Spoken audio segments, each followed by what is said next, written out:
Bonjour à tous et bienvenue à notre 7e direct des jeudis de l'ODD 17. Le thème du mois est Apprendre à faire alliance. À cette occasion, j'ai le plaisir de recevoir Laurent Lély, directeur de la chaire interaction d'AgroParisTech. Bonjour Monsieur Lély et merci d'être avec nous. Pour Bonjour. nous présenter la chaire interaction en quelques mots. Oui, bonjour. Je vais essayer de vous présenter effectivement cette chaire partenariale qui est hébergée au sein de la Fondation AgroParisTech. Cette chaire a été lancée en mars 2019. Elle réunit aujourd'hui différents partenaires fondateurs, dont le Rameau, la Fondation Avril, le Centre interdisciplinaire en technologie agroalimentaire de Saragosse en Espagne, en Aragon, et puis également la Fédération des parcs naturels régionaux. Donc, cette chaire interaction, ça veut dire innover dans les territoires et accompagner les transitions. Autour de l'écosystème des partenaires fondateurs, on a aussi des partenaires de confiance avec lesquels on travaille régulièrement, comme la Fondation RTE, les fermes de Figeac, la NCT Massif Central. La particularité de la chaire, c'est qu'elle bénéficie d'une expertise des enseignants-chercheurs de notre établissement, d'AgroParisTech, des compétences aussi des chargés d'ingénierie et de formation de l'établissement, parce que cette chaire a trois grandes vocations. La première, c'est de construire un observatoire des changements dans les territoires. Depuis 2019, c'est à peu près 13 territoires qui sont sous observation de la chaire pour caractériser les nouvelles dynamiques d'acteurs, d'actions et de gouvernance. Donc, cette année, nous avons décidé d'aller un cran un tout petit peu plus loin pour travailler cette question des changements dans les territoires. Nous sommes en train de développer et de co-construire des territoires ateliers qui sont des laboratoires de confiance avec des partenaires avec lesquels nous allons co-construire la manière de renseigner ces processus de dynamique. Ça, c'est un des gros défis de la chaire cette année. Deuxième élément, c'est accompagner par la formation et au plus près du terrain les projets de territoire des partenaires. Et nous visons ici à nous confronter aux côtés des acteurs aux situations d'incertitude dans lesquelles les territoires sont confrontés et co-construire avec eux ce que nous dénommons les chemins de transition dans ces territoires-là. Et le dernier point, c'est susciter les débats, l'échange au travers de sujets émergents pris dans l'animation du réseau des praticiens territoriaux que nous avons construit il y a un certain nombre d'années. Donc voilà, des objectifs multiples qui ne pourraient se faire sans les partenaires avec lesquels nous cheminons depuis 3 ans. Je vous remercie, c'est très clair.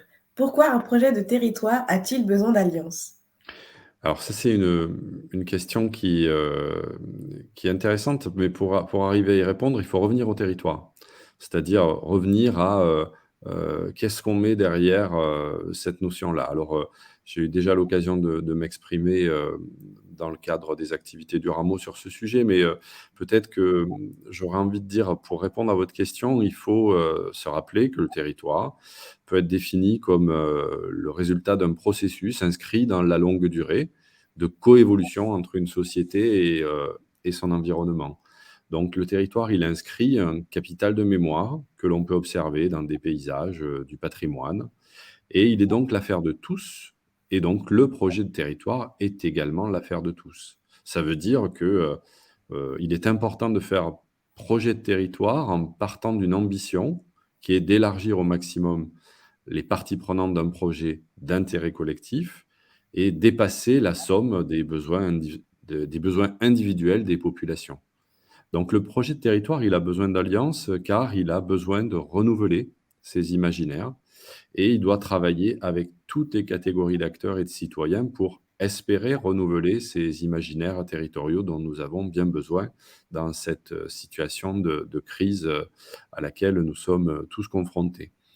Je pense aussi qu'il faut faire alliance parce que il faut essayer de travailler ce que j'appelle prendre soin du regard des jeunes générations sur ce que désignent aujourd'hui les projets de territoire, car ce seront eux demain qui vivront dans ces territoires-là. Ils y vivent déjà aujourd'hui, mais vivront, travailleront dans ces territoires-là, et ce sont eux plus tard qui projetteront les choix, vivront avec les choix que nous aurons réalisés aujourd'hui.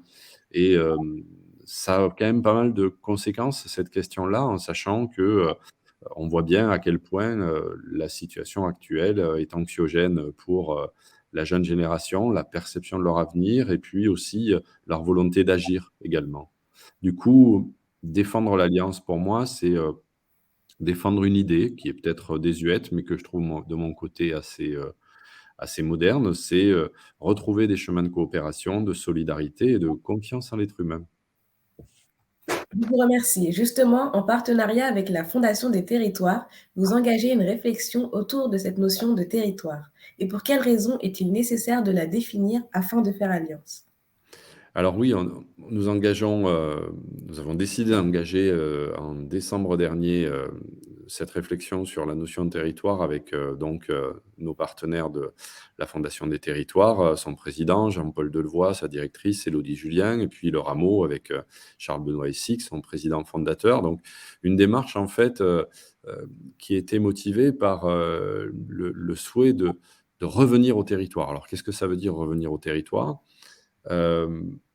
Si on regarde un peu ce qui se passe, au moins à l'échelle nationale, on constate, sans cesse que la dimension territoriale, elle est, largement convoquée dans l'action publique. Il n'y a pas un rapport, qui ne parle, de territoire aujourd'hui. Il n'y a pas une étude sur l'évolution, de la ruralité ou des activités économiques, qui, mettent en avant cette question-là. Au point, j'oserais dire, d'affubler le concept de territoire, de concept mot-valise, fourre-tout, dans lequel nous aurions déjà tout pioché en matière de cadre sémantique et méthodologique. Pourtant, de mon point de vue et du point de vue des partenaires, il nous semble nécessaire de revenir au territoire car nous sommes victimes de ce qu'on appelle l'amnésie territoriale. Alors, ce n'est pas une expression qui est de moi, c'est une expression de Thierry Pacaud, philosophe, dans sa préface de l'ouvrage d'Alberto Maniaghi sur le principe territoire. Victime d'amnésie territoriale, ça veut dire quoi? Ça veut dire qu'on a probablement, dans le cadre des 40 dernières années de progrès et d'aménagement du territoire, aménagé le territoire sans forcément prendre soin des ressources propres qui lui étaient conférées. Et donc, on se retrouve avec des territoires qui parfois se sont effondrés du point de vue économique, parfois se retrouvent en difficulté environnementale. Du coup, cette question du territoire telle que nous la recherchons dans les travaux à venir, c'est de regarder aussi le fait que dans les processus d'homogénéisation, d'uniformisation dans lesquels nous vivons sur les territoires, il y a un paradoxe parce que nous louons en même temps la diversité de ces territoires, gage de nos identités, de notre renommée touristique, par exemple. Donc, cette question du territoire dans le chantier que nous allons mener, c'est face à toutes les crises économiques, environnementales, sociales, le territoire doit redevenir un substrat sur lequel nous réancrer pour mieux gérer nos ressources propres. Donc, tout concourt aujourd'hui à nous poser la question des processus de reterritorialisation, en cherchant notamment, et ça c'est un point important qu'il nous faudra creuser, à utiliser le renouveau du local comme une manière d'interroger le bien commun territorial. Donc, fort de ce premier constat que nous avons partagé avec le rameau et la Fondation des territoires, nous engageons à construire une consultation ciblée auprès d'experts des questions territoriales dans les prochains mois pour établir non pas une définition du territoire, une énième définition des territoires, mais plutôt une sorte de vade-mecum des enjeux territoriaux qu'il faut appréhender à différentes échelles d'action. Nous ne donc prétendons pas donner une nouvelle définition, mais bel et bien rendre compte de ce qui se joue dans les territoires en matière de choix politiques, économiques, écologiques, éthiques aussi. Nous écouterons également avec une attention particulière les idées qui pourront aider à accentuer le pouvoir d'agir multigénérationnel, propre à créer une société plus inclusive et plus juste. De fait, nous allons essayer dans cette consultation de mobiliser des étudiants à cet exercice pour les impliquer dans ce challenge qui est finalement de faire alliance autour de cette notion territoriale. Je vous remercie pour ce témoignage inspirant, Monsieur Lély, et merci à tous de nous avoir suivis. Nous vous donnons rendez-vous le mois prochain pour écouter le témoignage de la NPP. En attendant, si ce n'est pas déjà fait, inscrivez-vous au jeudi de l'ODD 17 sur odd17.org, rubrique Actualité. À très bientôt.